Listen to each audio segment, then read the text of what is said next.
Olá, pessoal. Vamos lá para a aula de número 26. Que curso maravilhoso, né? Vamos entender de forma minuciosa o que está acontecendo ali naquele território da Ucrânia, certo, pessoal? Acompanhe comigo. Bom, o curso se trata da geografia da guerra, o conflito na Ucrânia, certo? O que a gente vai tratar nesse tema da aula 26? Continuar o tema da aula anterior, como eu falei para vocês.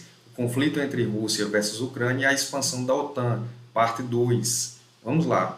Então, veja, a OTAN é, antes de tudo, uma aliança militar feita entre países da América do Norte e Europa, que foi criada a partir da escalada da Guerra Fria. A principal sede da organização fica em Bruxelas, na Bélgica. Liderada pelos Estados Unidos, o objetivo principal da aliança na época de sua criação era proteger os países da Europa Ocidental da expansão da União Soviética e combater a disseminação do comunismo após a Segunda Guerra Mundial. O Tratado do Atlântico Norte foi assinado em 4 de abril de 1949 por 12 países fundadores, que incluía Estados Unidos, Canadá, Reino Unido, França e outros oito nações europeias. Logo de início, os membros concordaram em ajudar uns aos outros no caso de um ataque armado contra qualquer Estado que fizesse parte da aliança. Com o tempo, a OTAN cresceu e hoje conta com 30 membros. Né? Veja aqui, olha, a OTAN avançou no leste europeu com o fim do Pacto de Varsóvia. Depois do fim da União Soviética em 91, países antes aliados da Rússia foram integrados pelo Ocidente. Vocês podem observar aqui, olha, a entrada na OTAN em 1990, todos esses países de azul aqui. A partir de 1991, todos esses países aqui do leste europeu que faziam parte da antiga União Soviética. Só a Ucrânia que ficou aí como um estado tampão entre a expansão da OTAN e a fronteira da Rússia, certo? Aí vocês têm aqui esse de avaliam a entrada, a Suécia e a Finlândia. Recentemente, elas declararam que querem porque querem entrar. E a Rússia já sinalizou que pode, né, ter uma escalada militar em termos de armas nucleares se esses outros dois países entrarem na OTAN. O que significa, de fato, um controle das fronteiras da Rússia por parte dessa expansão da OTAN. Né? A OTAN, a aliança militar criada em 49, como eu já falei, o Pacto de Varsóvia em 55. Né? Então veja aí o embate entre a OTAN e o Pacto de Varsóvia. Vamos dar seguimento. A Ucrânia não faz parte da OTAN, mas há muita expectativa de que o país se junte em breve à aliança. Por outro lado, a Rússia encara esse movimento como uma ameaça à sua hegemonia no leste europeu. A partir dos anos 1990, países que antes integravam o Pacto de Varsóvia, acordo militar criado em 1955 para se contrapor à OTAN, aderiram à aliança militar. Entre eles estão a Polônia, que entrou em 1999, a Hungria também em 99, a República Tcheca também, e a Romênia em 2004. Outras nações que faziam parte da própria União Soviética, como Estônia, entrou em 2004, Letônia também e Lituânia, também entraram na organização. Atualmente, a Finlândia e a Suécia estudam a possibilidade de ingresso na OTAN. Nessa quarta-feira, dia 13 de abril, a primeira-ministra finlandesa, Sanna Marin, disse que a decisão deve ser tomada nas próximas semanas. Já a Suécia formalizará o pedido em junho. Está aqui, pessoal, os membros, olha, os 30 membros, Estados Unidos, Reino Unido, França, Itália, Alemanha e tal. Todos esses países aqui fazem parte da OTAN, os 30. Né? É uma aliança militar criada em 49 após a Segunda Guerra Mundial, no contexto da Guerra Fria, oposição à expansão da União Soviética. Né?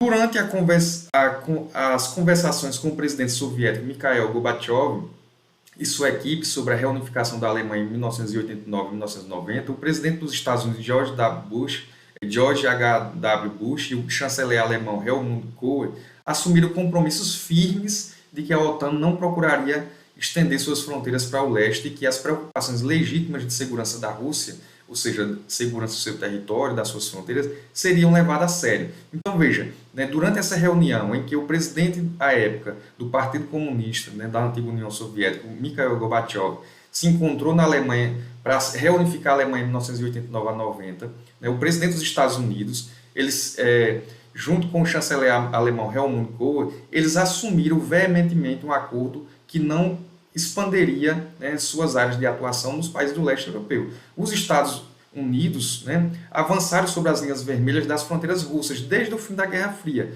fato que viola os compromissos assumidos por George H.W. Bush com Gorbachev, quando da reunificação da Alemanha. Assessores políticos e militares norte-americanos, em 1995, alertavam o então presidente Bill Clinton sobre os perigos relacionados à sua decisão de dar início à expansão da OTAN em direção às fronteiras russas por meio da cooptação dos países pertencentes ao antigo bloco soviético. Então, veja que assessores políticos militares próximos do governo Bill Clinton, à época, em 95, já alertava para esse perigo dessa expansão para um verdadeiro barril de pólvora e provocar uma verdadeira escalada de uma outra guerra fria ou uma guerra mundial. Né? A adesão do país do leste europeu na OTAN saltou a partir de 1991. Veja, Bélgica entrou em 49, Canadá em 49, Dinamarca, França, Islândia, Itália, Luxemburgo, Holanda, Noruega, Portugal, Reino Unido, Estados Unidos, Grécia. Grécia foi em 52, Turquia, Alemanha Ocidental, Turquia em 52, Alemanha Ocidental em 55, Espanha 82, Alemanha Oriental 90, República Tcheca 99, Hungria 99, Polônia 99, Letônia, Lituânia, Bulgária, Romênia, Estônia, Eslovênia, Eslováquia em 2004, Albânia e Croácia em 2009, Montenegro e Macedônia do Norte, Montenegro em 2017 e Macedônia do Norte em 2020. Veja só, com uma carta de 40 personalidades de ambos os partidos democratas e republicanos declarava que a Rússia não significa uma ameaça para seus vizinhos ocidentais e as nações da Europa Central e Oriental não estão em perigo. O governo em Kiev, ciente das enormes dificuldades que enfrentaria para governar o leste, está disposto a abrir mão desse território, contanto que isso seja feito de forma a tensionar mais a situação e garantir uma ampliação do apoio norte-americano, militar, incluindo a possibilidade de entrada na OTAN, mas também a econômica. Aos Estados Unidos, em especial, sobre um presidente que busca reverter os passos tomados por Trump, de voltar-se para si, é fundamental confrontar a Rússia para manter a posição subordinada do bloco europeu. Isto é preciso bramar mais alto que o urso e, ao mesmo tempo, instigá-lo para reforçar os laços de dependência dos europeus com os norte-americanos. Nesse sentido, também a Biden interessa um avanço das tropas russas sobre os territórios do leste. Então, veja, os americanos têm interesse no tensionamento dessa guerra. Eles estão provocando. Recentemente, nessa semana que passou, o Biden ele anuncia mais outro pacote de 700 milhões, né, e uma série de armas cada vez de grosso calibre, mais potentes, né, armas, inclusive, estão sendo utilizadas na fronteira já com a Rússia. Inclusive, recentemente, o cerco na siderúrgica lá em Mariupol, né, foi a inteligência do exército da Rússia descobriu que tem soldados americanos e suecos infiltrados no subterrâneo, escondidos no subterrâneo dessa siderúrgica. Então, veja, isso mostra o perigo de uma escalada de uma guerra em escala planetária, por conta dessa tensão. E o presidente Biden ele tem interesse em expandir, em tensionar essa expansão da OTAN, justamente para reverter essa volta para si, né, a política do voltar-se para si do governo Trump, que era resgatar, voltar as indústrias que estavam espalhadas no mundo para dentro do seu território e criar uma política, né, de fortalecimento da nação, né, interiormente, e não essa política de expansão imperialista que Biden vem novamente traçar, né? Liderando aí a OTAN e tentando colocar a União Europeia de joelhos frente ao controle dos americanos. Então, nada mais né, os interesses americanos, essa guerra nada mais é do que interesse dos americanos em fazer com que a União Europeia corte os laços de dependência, sobretudo de fornecimento de gás natural, de fontes energéticas, e as empresas multinacionais como a Chevron, a Mobil, né, norte-americana, passem a controlar esse mercado de exportação de minérios, de exportação de fontes de energia, certo, pessoal? Comparativo, 6 maiores potências militares da OTAN. Veja, o pessoal ativo, olha, Estados Unidos, né, Turquia, né, aqui a França, né, a Inglaterra, a Alemanha, Itália, né, pessoal ativo. Forças aéreas, total de aeronaves, aqui está. Forças navais, né, Estados Unidos sempre liderando, olha. Veículos blindados, 45.193. Tanques, Estados Unidos sempre liderando frente à Turquia.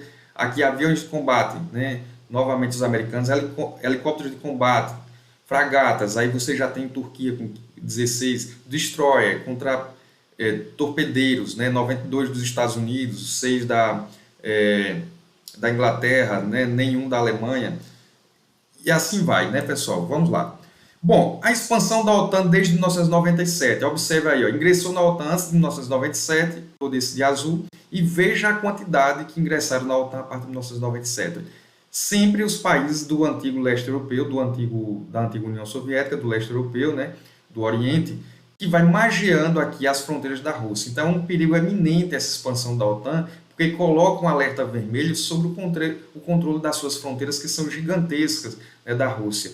E a Rússia oferece uma ameaça para os Estados Unidos, porque ela vem desbancando aí, né, e almejando uma nova ordem econômica chamada multipolar, né, não mais uma ordem unipolar em que os Estados Unidos reivindicaram quando invadiram sozinho o Iraque, junto com a Inglaterra, em 2003. Né? Então a Rússia passa a se juntar com a China, criar relações bilaterais comerciais muito fortes, em que a Rússia se propõe a fornecer aquilo que a China precisa, que são minérios, que são fontes de energias e que são justamente grãos, né? Então a Rússia já tem um corredor aí, né, sendo aberto para produzir grãos, né, e de soja, de trigo e exportar para a China, certo, pessoal? Tá aqui os países que entraram, né, após 1997.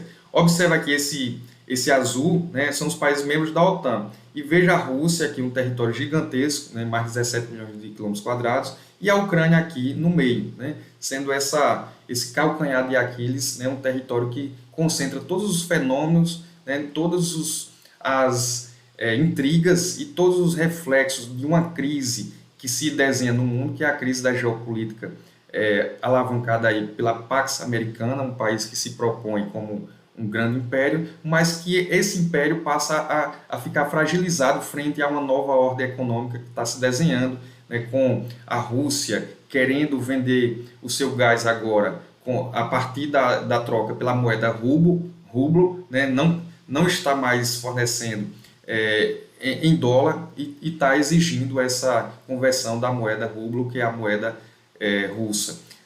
Da mesma forma, os chineses passam também a exigir nas suas mercadorias, nas suas transações comerciais, não mais o dólar, querem isolar o dólar, né, e querem colocar a moeda chinesa como a moeda internacional, certo, pessoal? Então isso vai fragilizando a economia americana e os americanos passam a perceberem que estão perdendo o controle econômico e geopolítico global.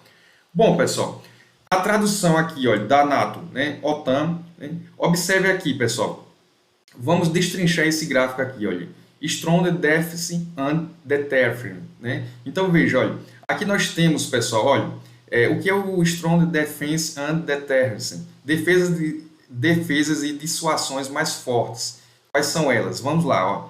40 mil, né, tropas, né? O que é essa tropas? Under Direct NATO Command, tropas sob o comando direto da OTAN. Então, 40 mil soldados são tropas sob o comando da OTAN. Essas 100 mil, os tropas, né, quer dizer o quê? Tropas americanas enviadas para a Europa. Somente dos americanos para a Europa foram 100 mil, né?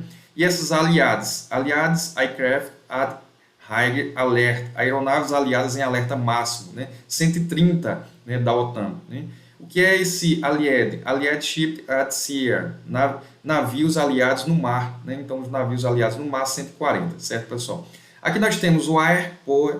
O que é o Air Power? Poder do ar, né? Os helicópteros, né? Veja ali, ó, aliados tropas, são 4 mil, né? Que foram enviados para... você tem aí a Alemanha, você tem a Bélgica, né? Esses países que fazem uma aliança com 4 mil soldados. Rosnation, né? Nação anfitriã. Que nação anfitriã é essa? A Lituânia recebeu, né, esses 4 mil soldados em tropas aliadas. Aí você tem desse outro lado, olha, qual é a nação anfitriã aqui? Estônia, olha, 7 mil da nação anfitriã e 2 mil dos aliados, né? Aqui você tem Latívia, né? Você tem 7 mil dos anfitriãos e 1.700 dos aliados. Polônia, 120 mil dos anfitriãos, né? E 10.500 dos aliados. Eslováquia, 13 mil dos anfitriãos, né? E aí você tem 2.100 dos aliados. Do outro lado, você tem Hungria aqui, ó, 24 mil dos anfitriãos, né? Dos anfitriães. E você tem do outro lado 800 dos aliados, certo, pessoal? Olha só, que país é esse? A Romênia, 75 mil soldados dos anfitriãos, né? E 3.300 dos aliados. E Bulgária, 26 mil dos anfitriães, 26 mil soldados dos anfitriãos, que são os búlgaros, e 900 dos aliados. Então você vê que é um quantitativo robusto de soldados aí que estão preparados para uma possível retaliação da expansão da Rússia sobre o Ocidente. Ao mesmo tempo, eles estão provando aí, né, aquela teoria que foi desenvolvida pelo estrategista militar americano lá durante o período da Guerra Fria, incentivando os governos americanos a espalhar várias bases militares às margens das fronteiras russas, né, para tentar conter o que eles chamavam de Heartland, que é aquela teoria, né, do Mackinder, que foi desenvolvida lá atrás, quando mostra que a Rússia é um território estratégico importantíssimo e que quem controlar aquele território controla o coração do mundo. Por isso é desenvolvida a teoria do Greenland, que é justamente expandir, né, a OTAN e criar bases militares e vários soldados com equipamentos modernos para tentar criar uma força dissuasória, né, e expandir o controle geopolítico sobre o território tão estratégico. Bom, pessoal, veja só, agora nós vamos ter o seguinte, pessoal, eu quero que vocês acompanhem comigo, porque nós vamos, nesse momento, escutar uma entrevista, né, do presidente Putin, né? Ele vai dar uma entrevista pouco antes, alguns dias antes do início do conflito, poucos dias antes das repúblicas de Donetsk e Lugansk se declararem independentes e a Rússia apoiar, o governo Putin apoiar. Ele dá uma entrevista coletiva, e uma jornalista ocidental, ela com muita arrogância e muita petulância, começa a exigir coisas do governo Putin. Só que ele dá uma resposta memorável, né? Uma resposta assim que fica marcado, né? Em toda essa tramóia, de toda essa trama do conflito que se desenha justamente em uma guerra não só de atos bélicos, mas também em palavras, né? Essa é uma guerra que mostra muito essa questão da disputa ideológica, das disputas de propagandas, a guerra de informações, mas, sobretudo, a disputa de narrativas, né? Então, tudo se desenha bem antes do início do conflito, por isso que eu trouxe aqui para vocês acompanhar agora, viu, pessoal? Veja só, acompanhe agora, nesse momento, essa entrevista memorável. You have talked a lot about security guarantees, and now we've seen your proposals. You also say you have no intention of invading Ukraine. So will you guarantee unconditionally that you will not invade Ukraine or any other sovereign country, or does that depend on how negotiations go? And another question, what is it, do you think, that the West does not understand about Russia or about your intentions? Thank you. Значит, по поводу гарантий и что будет от чего зависеть? Будет ли что-то зависеть от хода переговоров? Наши действия будут зависеть не от хода переговоров, а от безусловного обеспечения безопасности России сегодня и на историческую перспективу. Мы ясно и четко дали понять, что дальнейшее движение НАТО на восток неприемлемо. Ну чего здесь непонятного? Мы что ли ставим ракеты рядом с границей? Это же Соединенные Штаты своими ракетами пришли к нашему дому. На пороге нашего дома находятся уже. Ну разве это какое-то избыточное требование? Не ставить больше никаких ударных систем у нашего дома. Ну чего здесь необычного? Вот как американцы бы отнеслись, если мы взяли там на границе между Канадой и США или на границе Мексики и США поставили бы наши ракеты. А что, разве у Мексики и у США не было никогда территориальных вопросов? А Калифорния кому принадлежала раньше? А Техас? Подзабыли, что ли? Ну ладно, все затихло. Никто не вспоминает про это, так как вспоминают сегодня про Крым. Замечательно. Но и мы стараемся не вспоминать о том, что как Украина складывалась. Кто ее создал-то? Ленин Владимир Ильич. Veja o comparativo que ele faz, né? Vocês iriam gostar, fomos nós que colocamos mísseis, né, próximo das nossas fronteiras, fomos nós que colocamos, que avançamos sobre as suas fronteiras americanas, né? Ele vai citar, né, o que vocês fariam se a gente colocasse mísseis, soldados, né, na fronteira do México com os Estados Unidos, né? Óbvio que os americanos, enquanto uma potência imperial, jamais ia aceitar, né? Então o Putin, ele dá uma resposta memorável, coloca a jornalista, né, que representa os interesses da imprensa ocidental, que é bancado por multinacionais, por grandes empresas, para contar uma versão, né, e subvertendo a verdade, né? Então o governo Putin dá essa resposta memorável e coloca a jornalista no lugar dela, né? Por quê?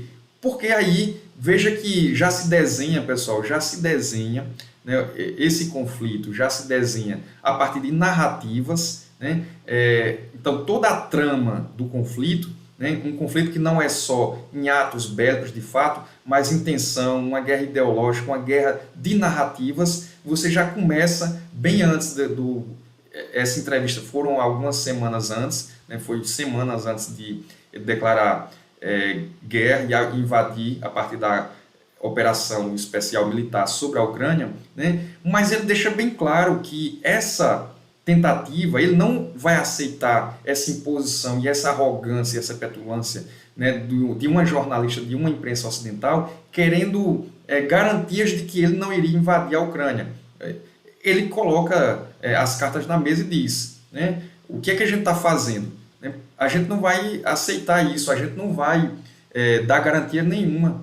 Quem é que está invadindo sobre as nossas fronteiras? A OTAN, né? Veja que a gente viu naquele gráfico anterior, do slide anterior, sobre essa questão da militarização de todos aqueles países do leste europeu, né? Vejam a quantidade de soldados e militares que tem nos países anfitriãos e veja a quantidade de soldados que os países aliados mandam para cada um daqueles países anfitriãos, né? Então veja, essa resposta é memorável. Ele mostra, a partir desse discurso, o que iria acontecer. E de fato aconteceu, né? Nós estamos fazendo uma espécie de guerra preventiva, né? Nós estamos ocupando território antes que a OTAN invadam mais, expandam mais em direção ao leste. Lembrando que a Rússia, né, ela também vai para proteger, tanto para proteger o seu próprio território, mas para proteger sobretudo os povos russos, que estão ali naquelas províncias de leste, Lugansk, Donetsk, na Crimeia, toda aquela região ali é formada de maioria russa. Certo, pessoal? Когда создавал Советский Союз. Договор 22 года союзный и 24 год Конституции. Правда, после его смерти, но по его принципам создан. Значит, вопрос в безопасности. Сейчас, бог с ней с историей, вопрос по обеспечению безопасности. Поэтому нам важен не ход переговоров, нам важны результаты. Разве мы не знаем? Я же много раз уже об этом сказал. И вы наверняка знаете хорошо. Ни одного дюйма на восток, сказали нам в 90-е годы. И чего? Надули. Просто нагло обманули. 5 волн расширения НАТО. И теперь уже, пожалуйста, в Румынии, сейчас в Польше появляются соответствующие системы. Вот о чем речь. Поймите же вы в конце концов. Не мы кому-то угрожаем. Мы, что ли, пришли туда, к границам США?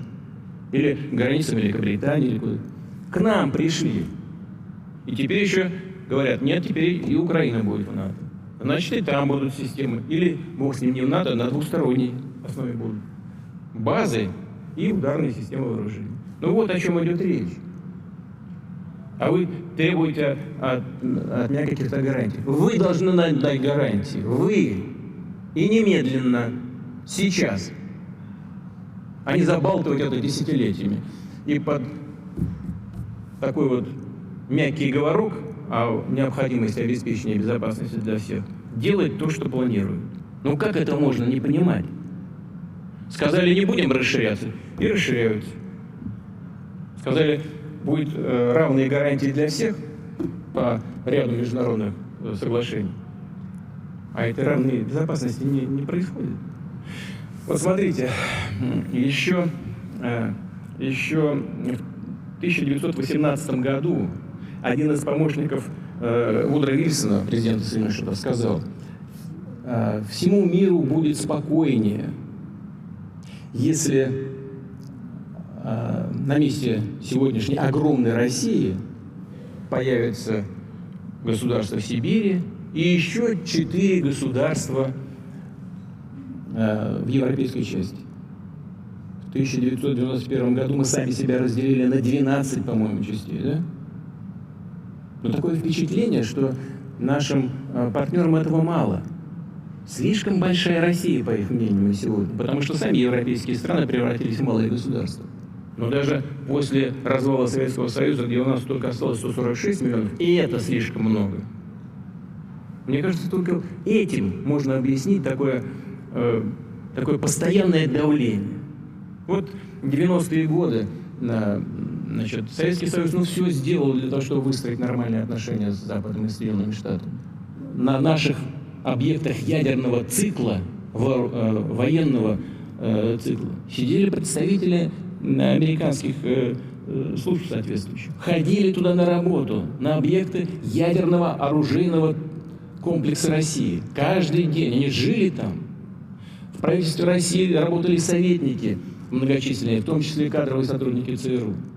Ну чего вам еще больше это надо было? Зачем надо было поддерживать террористов на Северном Кавказе и использовать террористические явно организации для попыток развала Российской Федерации?